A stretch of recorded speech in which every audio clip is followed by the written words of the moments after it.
What is going on, guys? Aki here, and today I'm going to be bringing you a money making guide.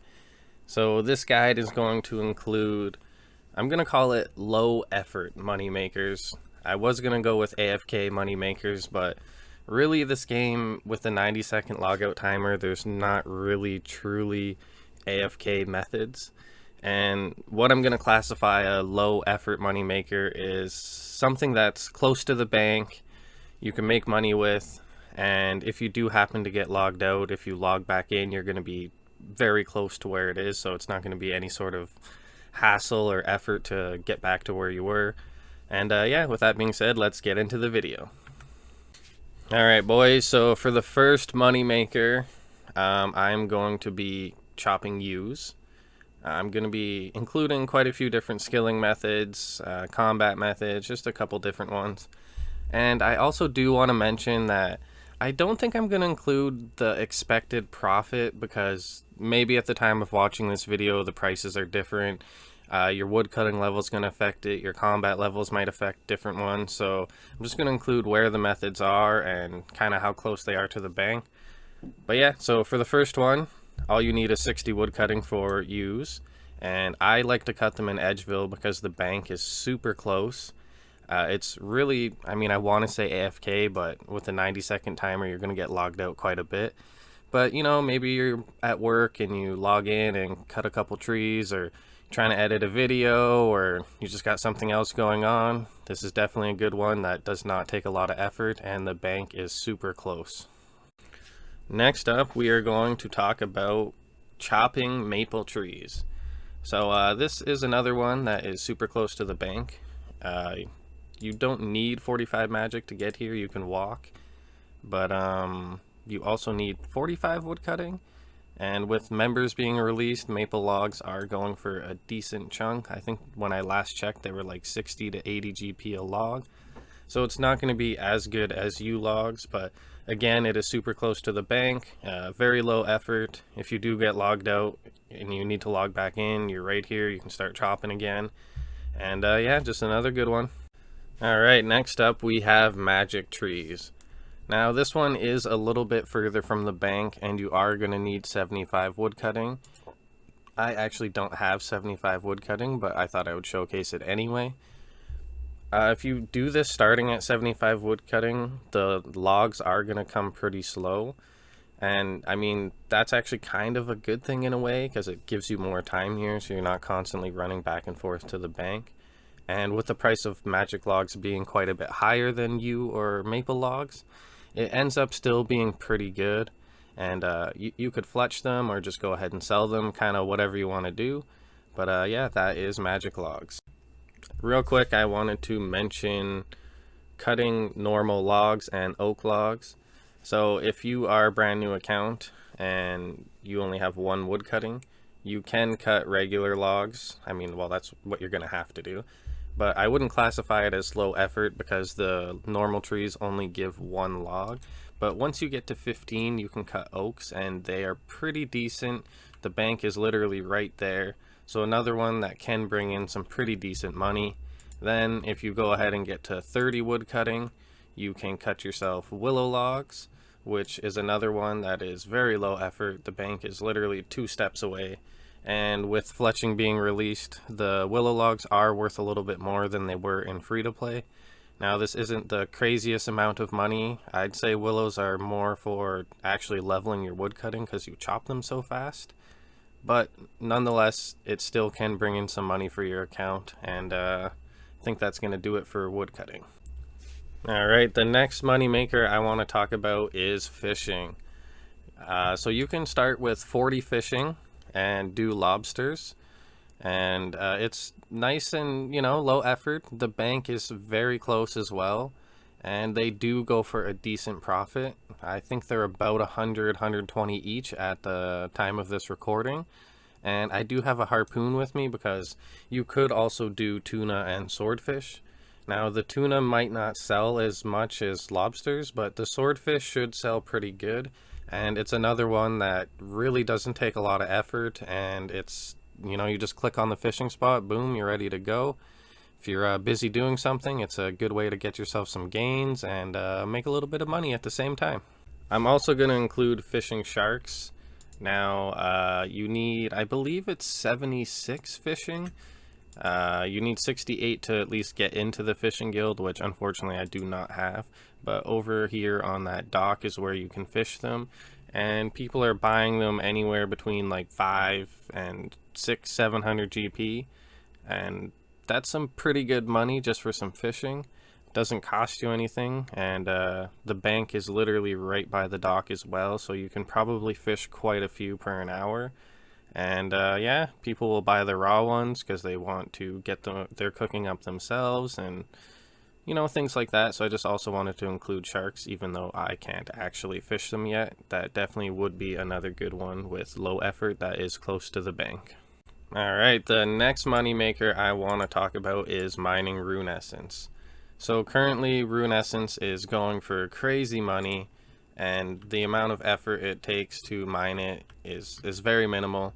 You do have to do a quest, but you can start mining at level 1 mining. I'm pretty sure it might be level 5. I'm pretty sure it's level 1. But when you're mining rune essence, he will go ahead and mine the entire inventory. So that does make it very low effort. You do unfortunately have to go through a little bit of dialogue getting to the rune essence mine.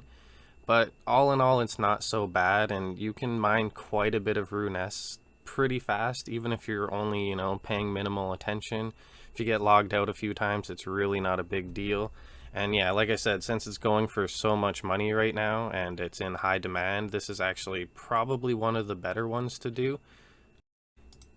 Next up, I wanted to talk about moss giants. So these moss giants are actually a lot closer to the bank than they were in free-to-play, and you can safe spot them as well. The good thing about this method is once you lose aggro to them, as long as you have arrows, you could stay here for a long time. You can also get a nature rune drop, or a nature talisman, sorry. You can get a loop half. I mean, these aren't going to be crazy money, but you're also going to be getting decent prayer experience, and you could stay here for like forever. Now you could do magic here as well, so that's another benefit. And since these are a little bit lower level, if you have high enough combat stats, you actually could get away with doing melee here and still have a pretty good experience. And yeah, overall not a bad spot. The bank is a lot closer than free to play, so if you're looking for some nice AFK gains or low effort gains, then give moss giants a try. Next up, I want to talk about fire giants. So for this one, you are going to need to bring a rope, and you also do need to have completed waterfall quest, but it's super easy quest. It'll give you some decent experience as well. But this is another great one because once you lose aggro to them, and as long as you have a decent amount of arrows, you can stay here for quite a long time. This is another one that you can use magic on because you are in a safe spot. And again, if you get logged out, you just log right back in and you are good to go. And just make sure you're paying enough attention that the random events don't end up killing you. But I did 60 to 65 range here and I had no issues. I was barely paying attention. And the drops are pretty good. You can get loop and teeth halves of key. Actually, they're just called half of key in this game.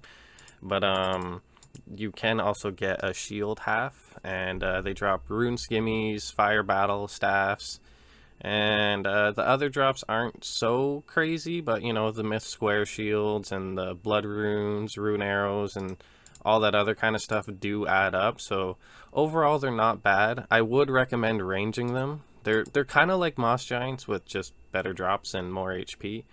The walk to get here is a little bit further, so I would recommend having, you know, like about 1,000 arrows so that you can stay here for a decent amount of time. And yeah, overall pretty good. You can make some decent money from them, and also get some good experience and prayer experience. That's another benefit of these guys. And I wouldn't recommend doing melee here. I mean, you can actually.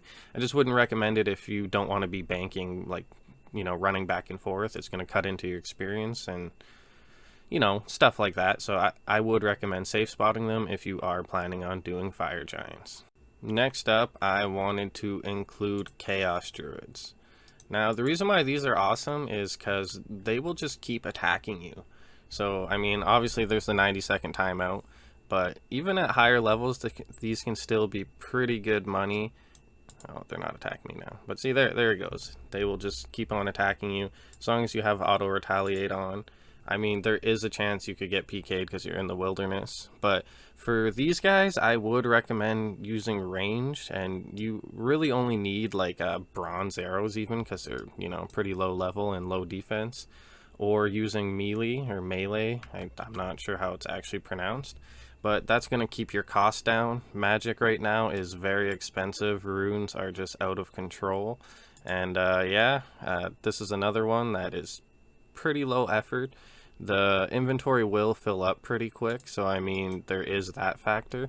But the bank really isn't that far away, so I still wanted to include this one because I think you can make quite a bit of money doing this.